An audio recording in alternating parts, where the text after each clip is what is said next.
So it's been a while since I've done a video, and I kind of was thinking about it, and I thought I would do a video about my labor and delivery, and also throughout this video there'll probably be a couple little clips from the hospital.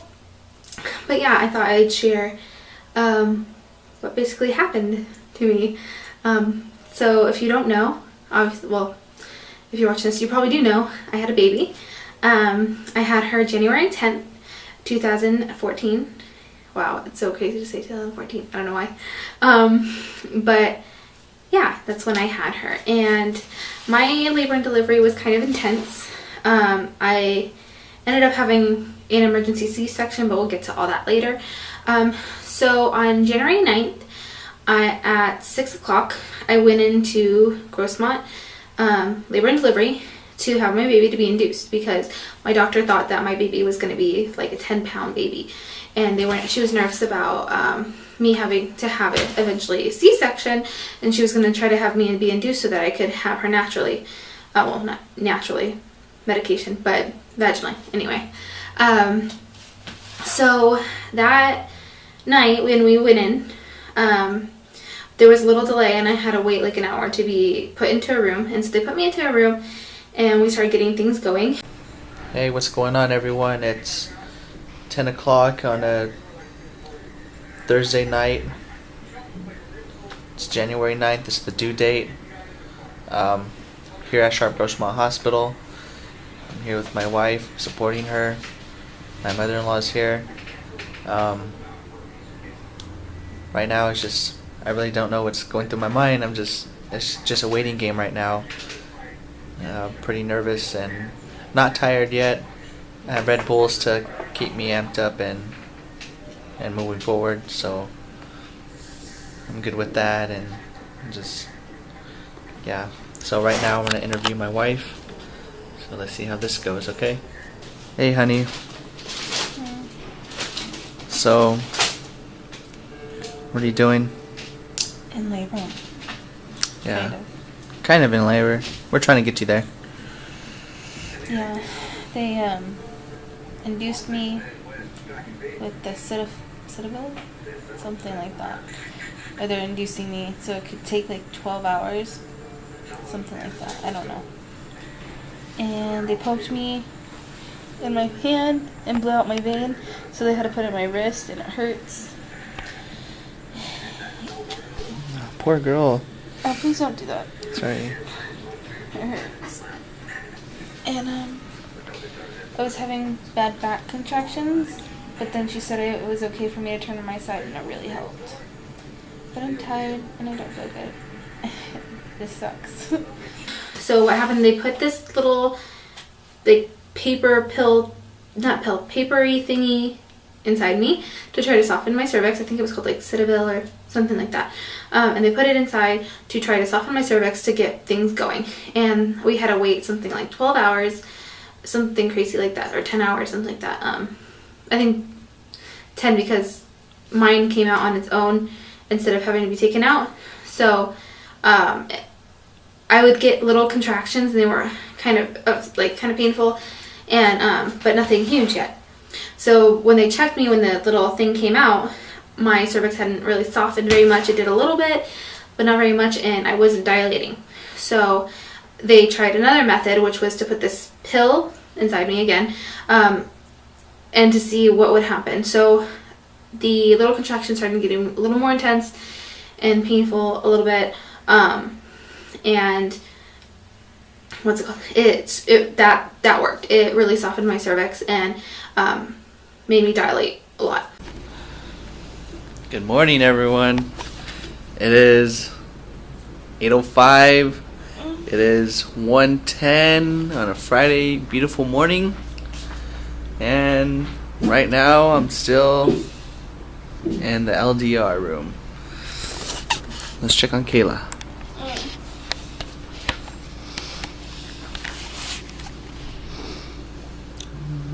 Mom, her mother, my mother-in-law giving support.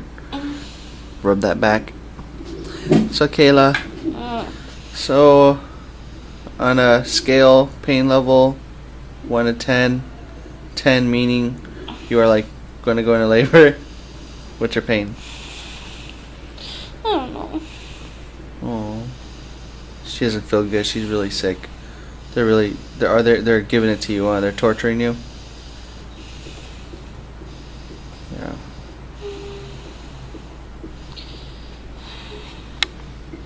Just hang in there, okay?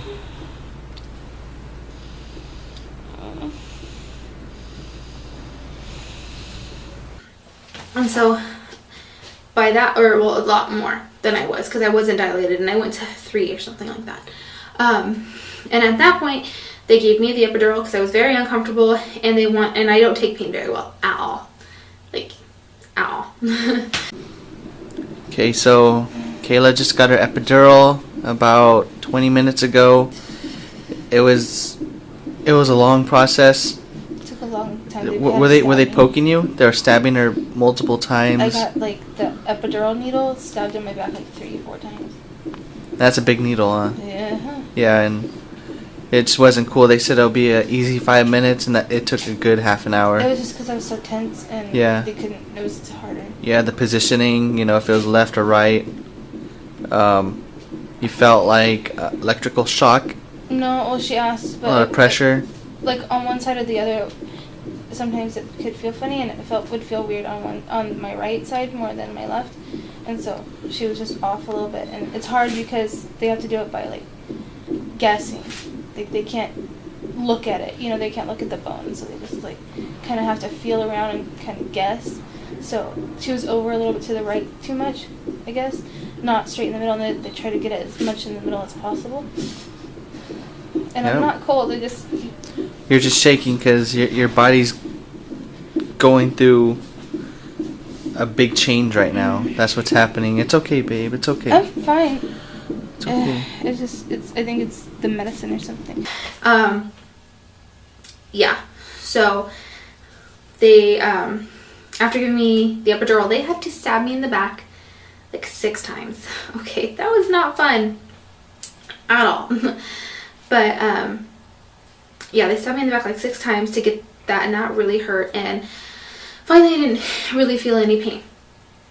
So I made it all the way to 10, and slowly it started getting more intense. I wouldn't feel anything, but then towards getting like 8, 9, 10, the pain started to come back, and the epidural wasn't really helping very much at all. So, okay, sorry if you hear little noises. It's my bathroom. I'm in the bathroom, so my toilet like makes noise.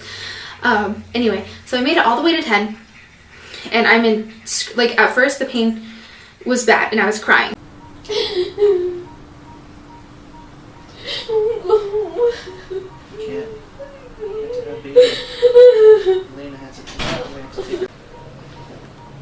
I'm 8.5 centimeters. She's 8.5 centimeters. She can still talk. Because they gave me more medicine. I don't know if I could talk when this medicine gets off. I'm so tired. I love you. I love you. You're beautiful. You're handsome. I'm tired. Okay, well, it's a quick update. Got the Pitocin right there. Got some fluid being injected to. She has a little catheter right here. That's where she's getting it from. That's an IV, Joey. Oh. And then, so I was crying and everything, and very, very uncomfortable. And just, I didn't like it. Obviously, the pain was really, really bad. And then it got even worse, and I was screaming and crying and telling people to kill me, that I didn't want to live. I was asking the nurses to please kill me. I was asking my mom and Joey.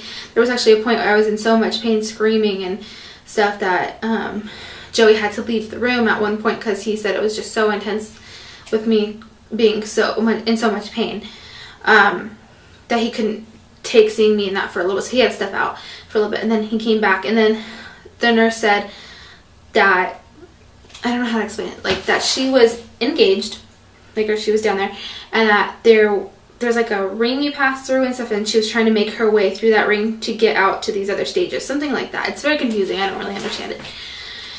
And that I could wait. She wanted me to wait to be able to push, but my body was just telling me I need to push. Like I couldn't control it. Like I literally, my body was just wanting me to push, and I couldn't help it. So I would push, and that was so hard to do, and I couldn't, it felt like I was pushing and nothing was happening. And there was a point like where Joey was trying to help me, and he was grabbing my legs, and my mom, and they're just holding me, like trying to hold my hand and just trying to like help me, and I just couldn't. I was screaming and I was crying and screaming, and I was just like, kill me, please, somebody kill me, somebody do something. I can't do this. The baby's not coming out. The baby's not coming out. And I was right there. The baby couldn't come out. My doctor had checked me. She finally came in and she was just like, you know, there's a ring apparently that was too tight and the baby couldn't get through. So her head was starting to swell. And so they had to do an emergency C-section. And so they took me back there. And Joey couldn't go back just yet. He was getting his scrubs on and he was really, really scared. I really don't know what to say right now. I'm in shock. There's a million things going through my mind. My wife's back there. My baby girl that's really struggling to come into this world. Kayla's been pushing for almost an hour. I just feel real bad for her. I never wanted this to happen.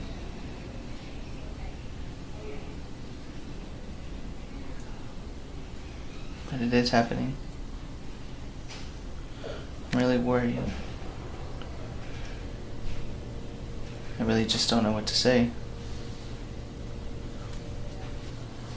Kayla's in the OR in LDR right now. See what happens. I know they're taking good care of her. Hope I get to go back there. So I want to hold her hand. I want to hold the baby. My baby.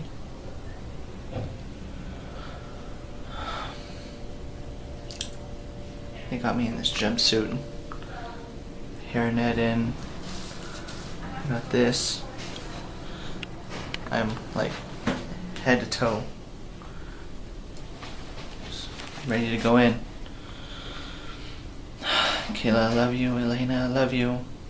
Daddy's always gonna be here. I'm not going nowhere, okay? I'm staying strong. I love you both. Especially love you, Kayla. You're doing this for me. For us. To make a family. I have faith. I have faith. The Lord will provide. I know it. Oh, that's all I gotta say. I have to wait. They told me it could take about 15 minutes.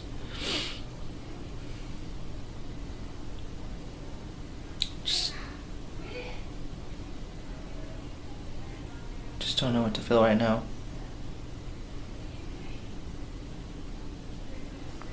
So he was really, really scared, and so was I. I'm just laying on the table, and like I was finally, the pain, they had given me so much medication that finally the pain just went away.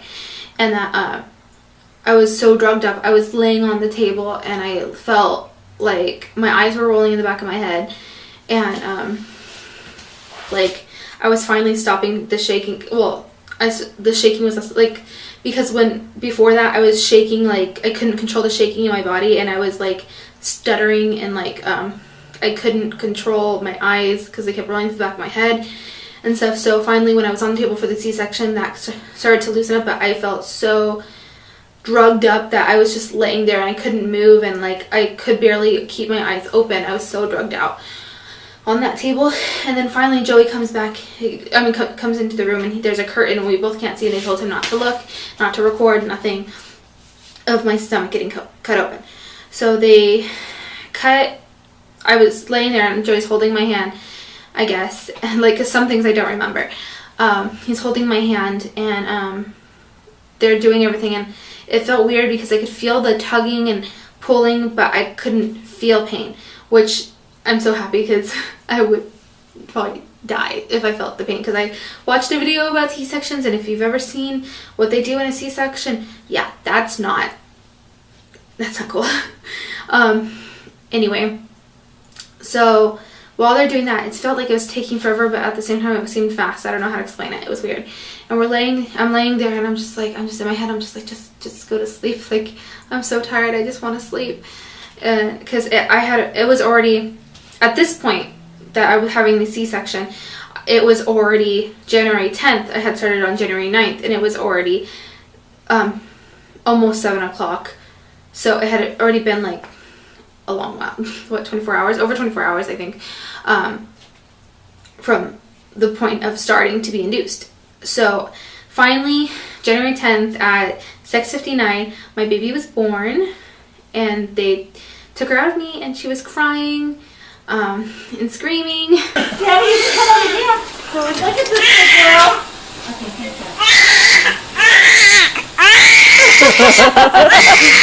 She's mad. She liked it inside. Oh, my baby. She liked it inside. All right, girlfriend. Right on the side right here. On the side right here. It doesn't hurt her. There's Daddy cutting the cord. And yeah, so finally, the nurse, after a while, I just wanted to see my baby. I was so drugged out, and then finally when I heard her scream, I just opened my eyes and was like looking to the side for her, and Joey ran over there to go see her, and I was just sitting there while they're sewing me up and doing all the stuff that they were doing. And finally the nurse brought her over to me, but it was kind of hard because she was higher than I was, so she didn't show me the baby right, basically. I couldn't see her whole face, I just saw her profile. And she was screaming, and then I talked to her and I said, "Come here, baby." You know, I think there's a clip in here. I apologize, might be the old one. I'm making interpretation of it. I just turn asking for Dr. Harrison, so. Oh, yeah.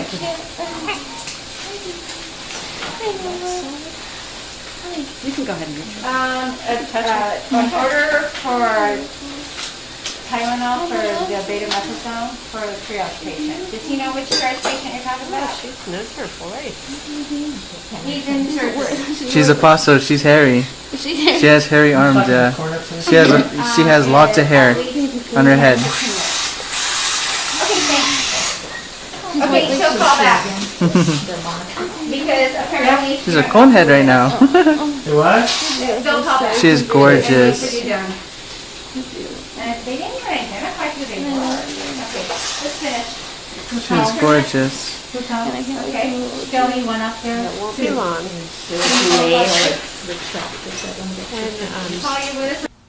So yeah, that's what happened. But like, I talked to her, and then she automatically stopped crying.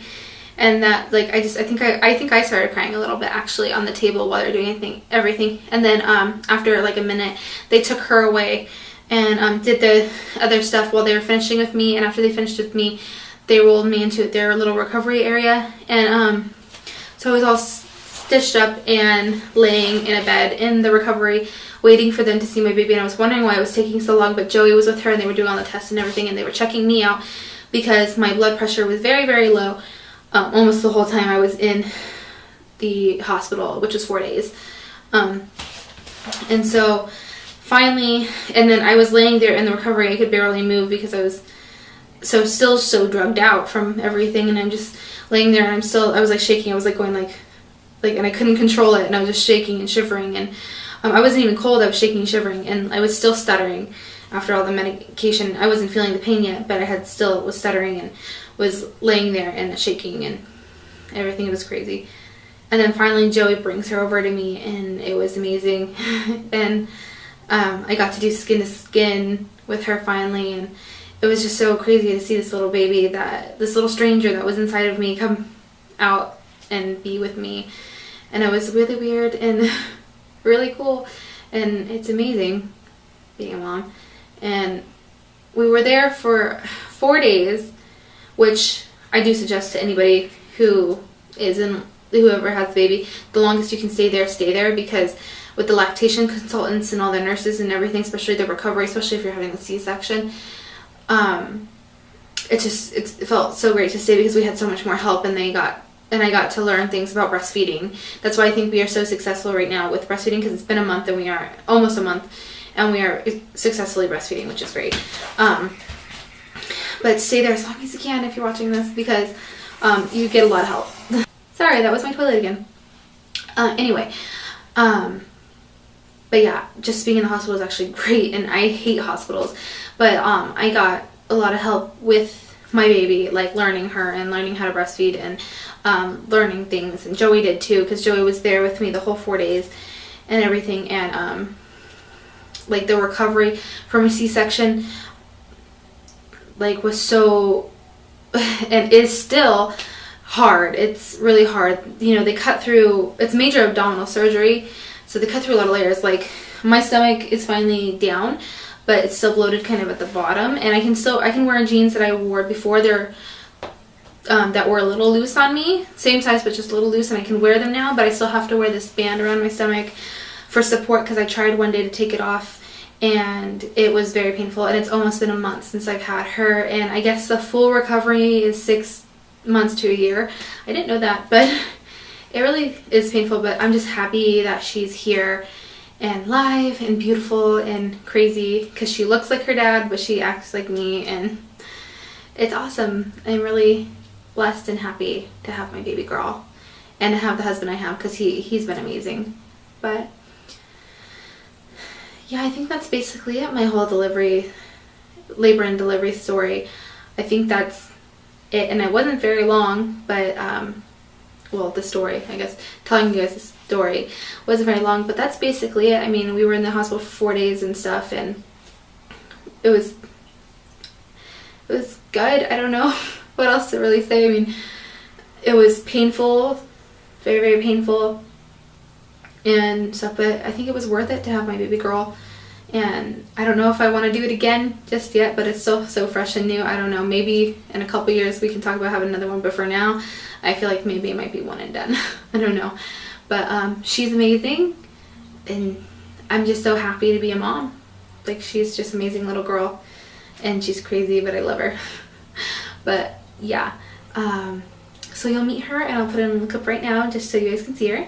Everyone, hi baby girl, hi, what a good girl. Say hi to the camera, baby. Are you happy? Oh, you're tired. Oh, don't get mad. Are you going to sleep? Oh, you're so cute. You're smiling. But yeah, that's my baby girl, and she's beautiful, and I love her, and her name is Elena Rose, and we just love her so much, and I'm actually gonna go get back to her right now because she's with her daddy. And yeah, you guys have a great rest of your day, and I'll see you in my next video.